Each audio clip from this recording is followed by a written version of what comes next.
Hello wisdom seekers, it's mid-May. We're officially halfway through spring and heading on towards summer and Gemini season, and it's time for a little garden update. So just a little background. I live on the central coast of California. My gardening zone is 9A, 9B.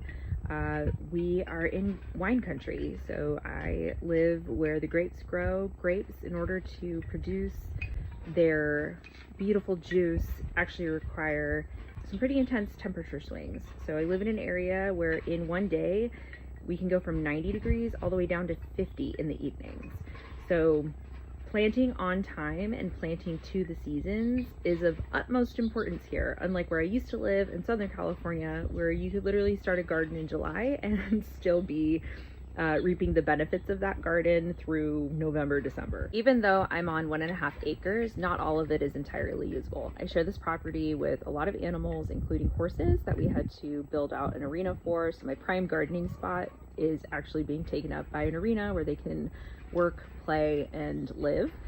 And then the other half of the property is a big slope. So that's our pasture space where the goats live and the horses get turned out daily. That leaves me with two prime gardening areas. One is off of my kitchen, taking up a piece of my backyard. And the other one is what I call our little orchard in the front of the house along our driveway. The area I'm showing you now is my chef's garden. So this is the area off of our kitchen, taking up some space in my backyard that we also share with the dogs and part of our entertaining space. But it's actually really nice to have a garden just right off your kitchen, because this is where you can grow all of your herbs and vegetables that you're gonna grab for dinner that night. So I've got 4 raised beds. They're 3 feet by 6 feet each. And typically this is not how you would lay out a raised bed setup. But in order to maximize the sun exposure for the beds, I had to kind of squish them together. Otherwise, the fence will block the sun in the wintertime. And I do get some really good produce out of this bed box in the falls. This is my main herb bed, where we've got a lot of stuff popping off right now. I am currently growing some Mexican tarragon. I've got lemongrass hiding back here, sage, regular tarragon. These are garlic chives. These chives just keep growing and growing. This is definitely a crop that just keeps giving.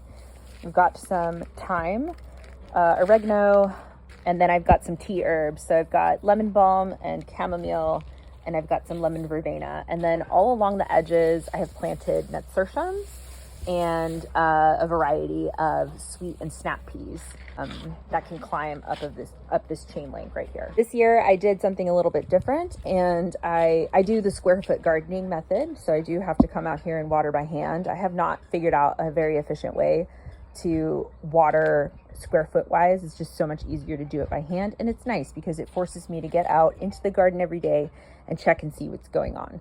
Something different that I did this year was I sacrificed an entire row of my square foot beds, and I reserved them for pollinator plants. So in addition to some tea herbs and some culinary herbs, I have echinacea, I've got some Mexican sunflowers, I have mullein and borage, and a couple of other medicinal herbs that are also attractors for pollinators. Oh, and my calendula. You know, I gotta have my girl calendula over there. The rest of the boxes, I have put peppers also in the interior rows, and then I have some empty boxes that I reserve for succession planting. So for instance, I've got beets growing. It's time to start the next round of beets, and in order to do that, you have to have an empty square. I can usually get 12 beets to a box, and that seems like I'm really pushing it, but that's the beauty of square foot gardening. It's a really efficient way to maximize the space in your beds. Further maximizing the space with a jute trellis that I have secured to the bottom of the boxes so that my peas can grow up. And when the peas expire, that's where I'll add maybe some cucumbers and some late season climbing fruits and vegetables along this side of the trellis. I've got a PVC hoop row. I'm currently keeping it covered because our weather is fluctuating a lot right now. We're supposed to get into the 80s next week, and I have seedlings in here that I want to protect. It also helps kind of deter the birds. I do have a full frost sheet that I cover, but it's just a little too warm for that. I feel like this is breathable, but it also helps give a little bit of relief to the plants when we hit those spikes. I think last week we had a 90-degree day. We just have a lot of weather fluctuation, and so you don't want to shock your plants. You kind of want to keep everything pretty consistent so that they can grow nice and strong and survive the harsh summer months. Thing to note is citrus does not typically do very well in our area, but I'm determined to try anyway. This lime tree is a little worse for wear because I did stick it in the ground a little too early and it got beat up by the cold and the wind. So what I did was I pulled my lime and my lemon out and I put them in some terracotta pots. And in the wintertime, in order to keep them happy, they really just need an incandescent light to help them fight off the frost, and covering them doesn't hurt either. So with that, I was able to save this lemon tree, and I've already got some nice buds on here. I just need it to leaf back, and I have been fertilizing every week to help promote that growth. This is an orange tree I picked up that I will not be making the same mistake with. The rule of thumb for citrus in our area is do not put in the ground until the trunk is 1 inch in diameter. That means that it's got enough stability in order to withstand whatever wind, and we get what's called the Templeton Gap wind coming through our area consistently every evening around 4 p.m. And it can also withstand the frosts. A greenhouse really does help me get a jump on the season, although it's not 100% necessary.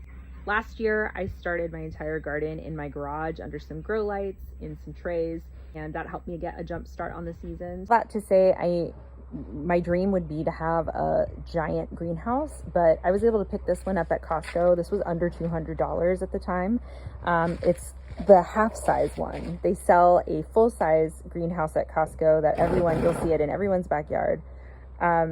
This is a half-size. It's like 3 feet by 3.5 feet, and honestly, it's perfect for my needs. It's temperature controlled, so it'll allow some airflow when the humidity reaches a certain point. I have my little humidity gauge in there, and it's got 2 shelves. I added a 3rd shelf so I could fit some more seed trays. And yeah, it's pretty much serving as storage right now because now is the time of year where it's okay to start seeds outside. I do have some flowers growing in here, some pollinator plants. We're ready for the next round of planting. This is Astro, my garden helper, although he does sleep on the job a lot. This next area is what I was calling my food forest, but I'm actually thinking it's a resistance garden because not only do I resist traditional rules of thumb for gardening in this area, but it's also where I'm growing the bulk of my vegetables, the ones that I can't fit in my chef's garden. Messy, but I was finally able to pull all of the weeds. Next year I have plans to cover crop, but I do have a couple of inches of mulch in most of this area. This is primarily our orchard. So we started with this mulberry tree that's covered right now. Despite me covering it, the birds still figure out a way to get to my mulberries, but it is mulberry season. We'll hopefully be enjoying mulberries through the end of July. Then I've got my plum tree, my peach tree, which is getting ready to harvest. We've got a Stella cherry back here, and then my beautiful fig tree. I've got my rose bush over there. That is my son's placenta plant. So if you've never heard of placenta plant, I fed my placenta to this rose bush, and it'll live on in our family for generations because you can always take roses with you. And then this is the new addition to the garden. We have a trellis. So this is what I'm calling the berry trellis. But instead of a ton of berries this year, I'm going to start by trellising up a lot of my vegetables like zucchini and cucumber. I've also got a couple of grape plants. Those are new this year. And then I have an archway where I'm growing more peas and some loofah.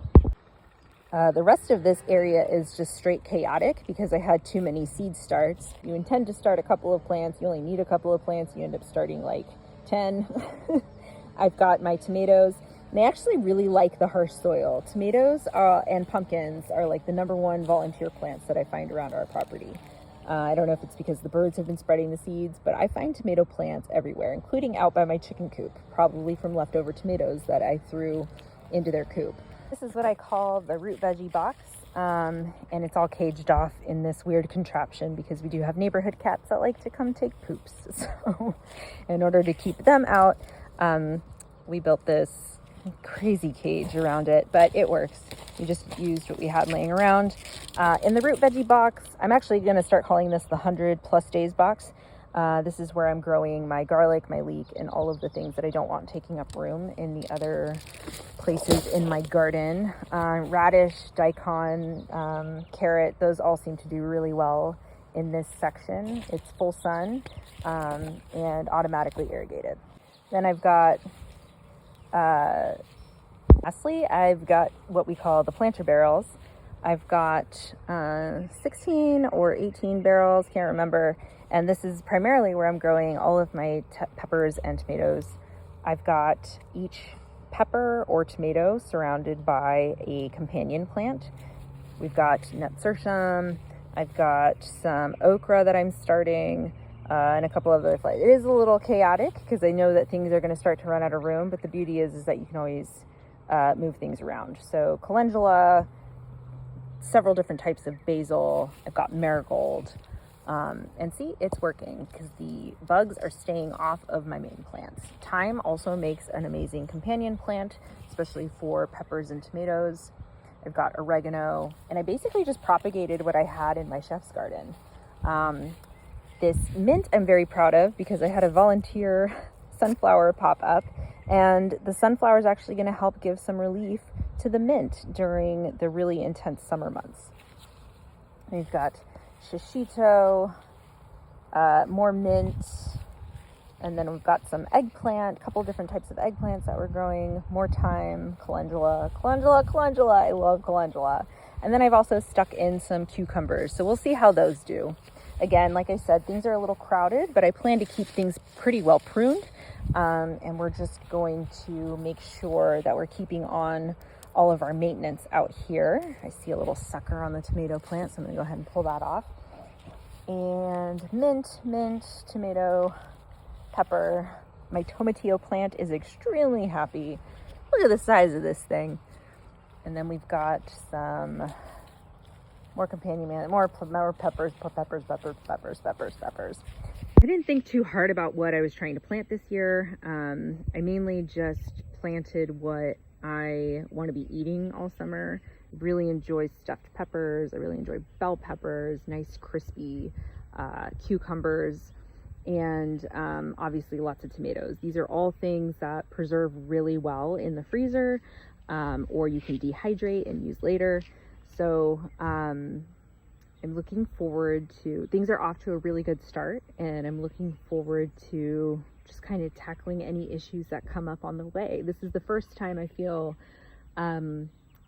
this is the first year that I've taken on so much with the level of confidence that I've had. I've always had a small garden, but never to this scale. This will be my first time doing some really large scale gardening. Large scale by my account anyway. Anyway, I hope that was helpful. If you have any questions, drop them in the comments below, and I'd love to start a conversation and help you get started on growing your own food this summer.